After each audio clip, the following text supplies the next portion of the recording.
साथियों, हम लोगों को जो बाबा साहब अम्बेडकर ने जो रास्ता बताया, जो सीख दी, उसका सारांश ये है कि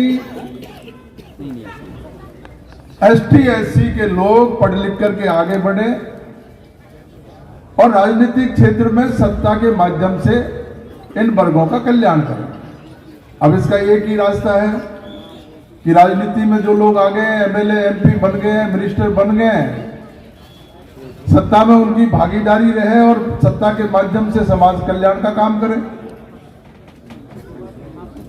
लेकिन विषम परिस्थितियां, विडंबना यह है साथियों, कोई कहे या ना कहे, लेकिन जितनी भी राजनीतिक पार्टियां हैं इस देश में,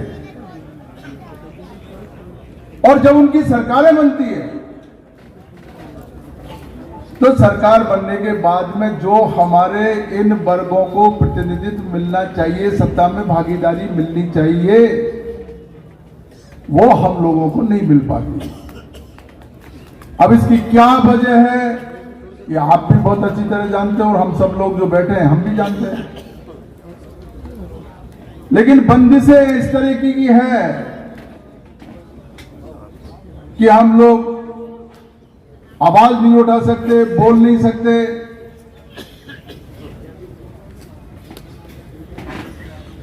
और पार्टी लाइन एक इस तरह का एक बंदिश है, उस बंदिश से बाहर निकलने में हर राजनीतिक व्यक्ति घबराता है।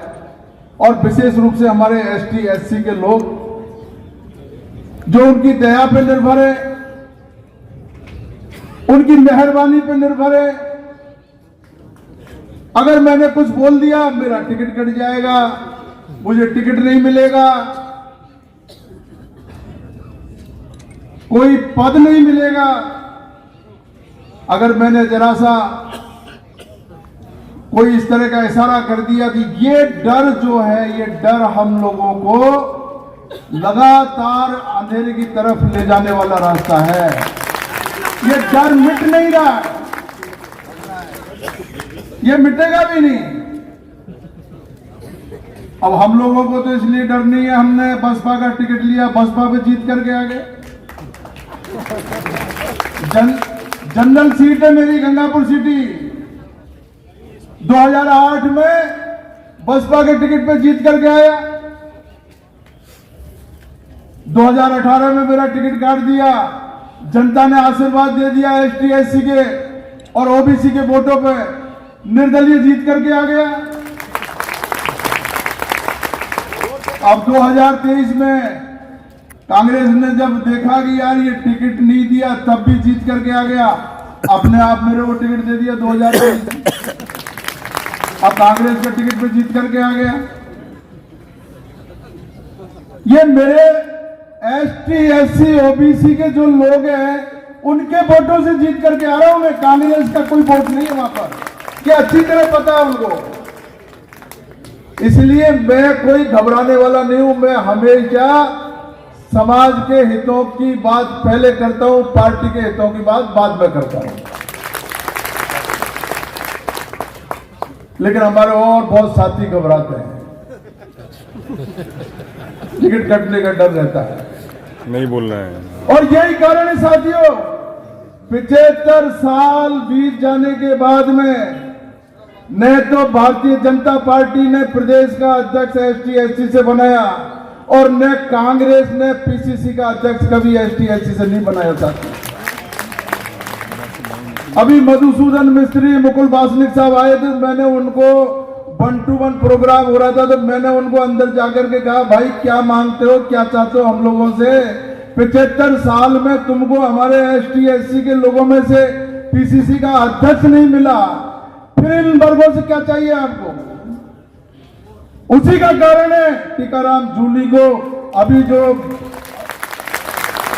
अध्यक्ष बनाया, हमारे विरोधी दल का नेता जो बनाया, ये वही कारण है कि कोई बात उठा करके अपनी बात कहे तो सही।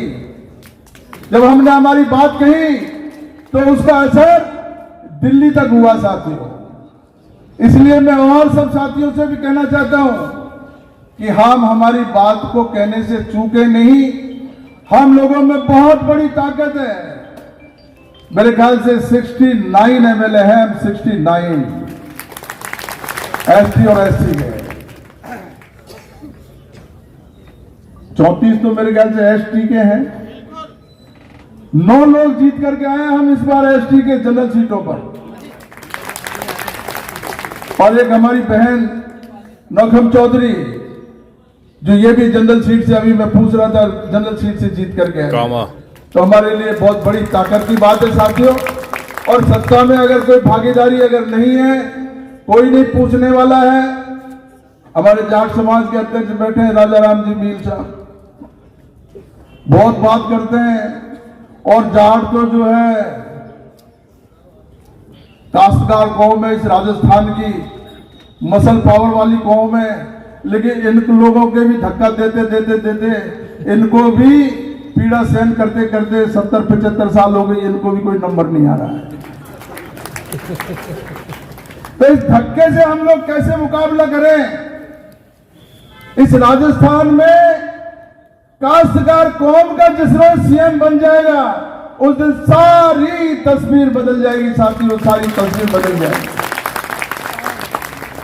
इसलिए मैं आप लोगों से यही निवेदन करूंगा, एकजुट रह करके अपनी बात कहना सीखो और उस बात पे कायम रहना सीखो, उस बात के उस लक्ष्य को लेकर के आगे बढ़ना सीखो।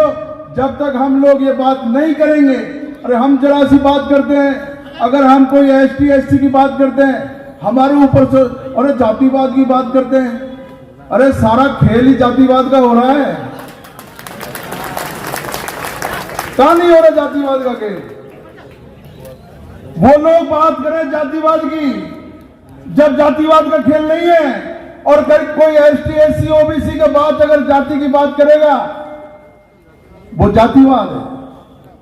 ये चीज हमें भूलनी पड़ेगी और बिल्कुल फौलाद की तरह एकजुट होकर के आगे बढ़ना पड़ेगा।